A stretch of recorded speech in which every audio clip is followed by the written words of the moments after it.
तुम यही सोच रहे हो ना कि तुम्हारी मनपसंद चीज़ तुम्हें कब और कैसे मिलेगी, और मिलेगी भी या नहीं। तो जान लो, अल्लाह ने हर चीज़ का एक वक्त मुकर्रर कर रखा है।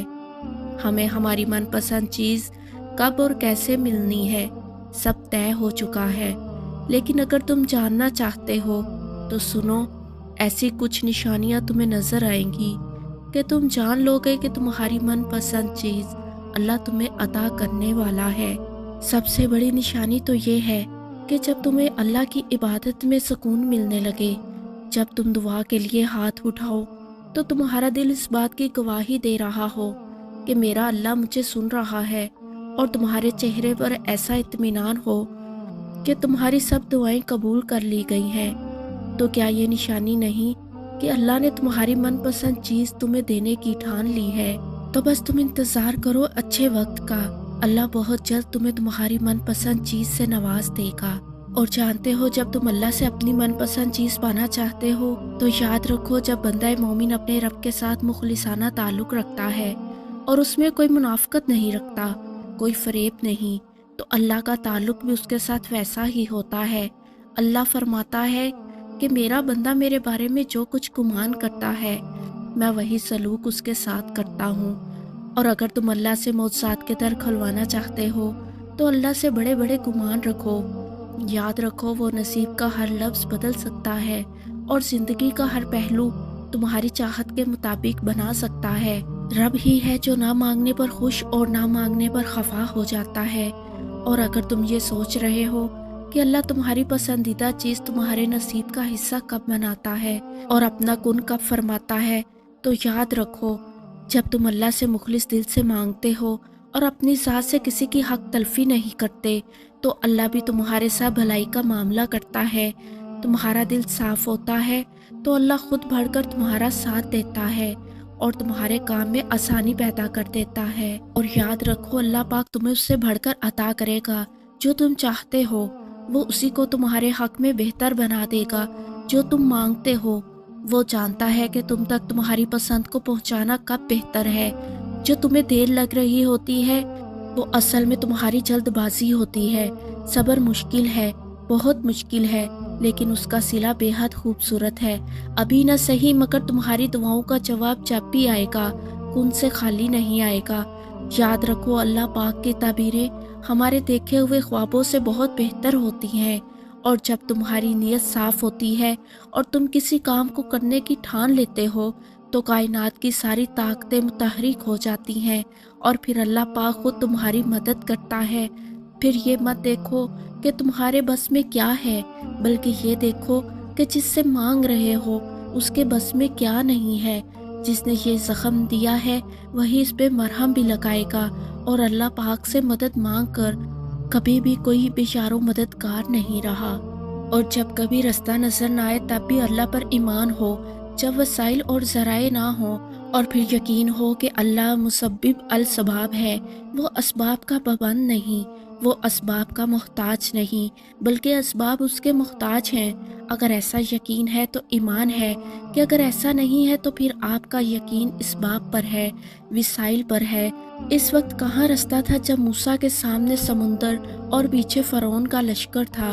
वहाँ तो यकीन ने समुंदर को भी रास्ता देने पर मजबूर कर दिया। जहाँ कहीं भी तुम होते हो अल्लाह तुम्हारे साथ होता है, लेकिन उसका यकीन कायम हो जाए फिर दुनिया की कोई ताकत तुम्हें नहीं हरा सकती।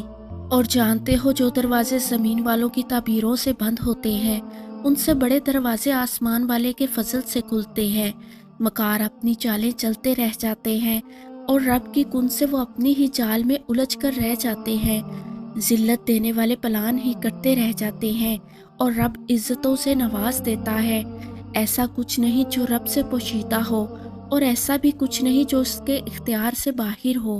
और जानते हो, जब तुम गहरे दर्द में सवाली बन के अल्लाह के सामने जाते हो, जब तुम बेबया खामोशियाँ लेकर अल्लाह से फरियाद करते हो, जब तुम अपनी खताओं की टोकरी लेकर उससे रहम की भीख मांगते हो, तो वो अपनी सारी रहमत समेट के तुम्हारा इस्तकबाल करता है। अपने परसकून सी याद में लपेट के दुनिया के हर दर्द से आज़ाद करा देता है। अपने नूर से तुम्हारा बिखरा हुआ दिल पर नूर कर देता है। बस उसकी तरफ आने की ज़रा सी देर है। اللہ ہمارے غموں اور پریشانیوں کو سمجھتا ہے اور ہمیں اپنی رحمتوں سے نوازتا ہے۔ مایوس نہ ہونا، جن کے لیے مشکلات زیادہ ہوتی ہیں ان کی طرف سے رب کی محبت اور انعام بھی زیادہ ہوتی ہے۔ ہمیشہ امید اور بھروسہ رکھنا چاہیے، کیونکہ اللہ ہمارے صبر اور ایمان کو آزما کر ہمارے لیے بہترین انعام اور فضل کی طرف لے جاتا ہے۔ قرآن پاک ہمیں زندگی کے ہر موڑ پر تسلی دیتا ہے۔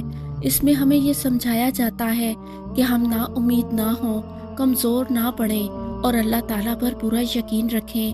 ہمارا رب ہمارے ساتھ ہے اور اگر ہم اس کی رضا اور انعام کی طرف رجوع کریں تو ہماری ہر پریشانی دور ہو جائے گی۔ اللہ تعالیٰ ہمیں صبر اور امید کی توفیق عطا فرمائے اور ہمیں اپنی ذات پر پورا یقین رکھنے کی صلاحیت بخشے۔ اور اکثر تم شکایت کرتے ہو کہ تمہیں تمہاری پسند نہیں دی گئی، لیکن وہ تو اس سے بھی زیادہ تم سے محبت کرتا ہے، تو وہ کیسے تمہیں غلط دے گا؟ اس کی خواہش ہے کہ تم اس کی پسند کو قبول کرو تاکہ وہ تمہیں اور تمہاری پسند سے بھی زیادہ مہربانیاں دکھائے، اور ایک دن آئے گا وہ تمہیں نواز دے گا، تمہیں تمہاری سوچ سے بھی زیادہ۔ مگر تمہیں نہیں لگتا کہ وہ دنیا کی ہر حقیقت کو ظاہر کر رہا ہے؟ تمہیں دکھ تو ہو رہا ہے، اگر وہ تمہیں اس دکھ سے اپنے قریب کر رہا ہے، بہت سے دھوکوں سے بہت دور کر رہا ہے۔ تم لوگوں کا غم نہ کرو۔ تم نے قصہ یوسف نہیں سنا؟ اپنے دل کو رب سے جوڑو، بے شک وہ تمہاری ہر منزل حسین بنائے گا۔ تو پھر تم پریشان کیوں ہوتے ہو؟ کیوں ایسا سوچتے ہو کہ جو مانگ رہے ہو، جس کے لیے تڑپ رہے ہو، جس کی وجہ سے تہجد سے جڑ گئے ہو، تمہیں لگتا ہے کچھ حاصل نہیں ہوگا؟ حالانکہ ایسا کچھ نہیں ہے۔ وہ خالی ہاتھ نہیں لٹاتا، بس ایک مقررہ وقت پر سب ملتا ہے۔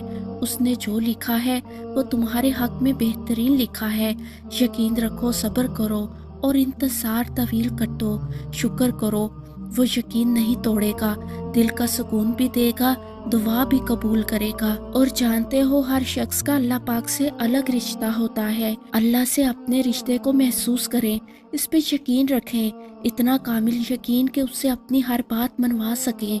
یقین کریں اللہ کی محبت کے علاوہ کسی محبت میں سکون نہیں ہے، اس کے علاوہ کوئی اچھا دوست نہیں ہے۔ اس سے دوستی کر لیں، کوئی مشکل آپ کو پریشان نہیں کرے گی۔ اپنی ساری باتیں اس کو سنائیں، اس سے لاڈ پیار سے مانگیں، وہ ضرور نوازے گا انشاءاللہ۔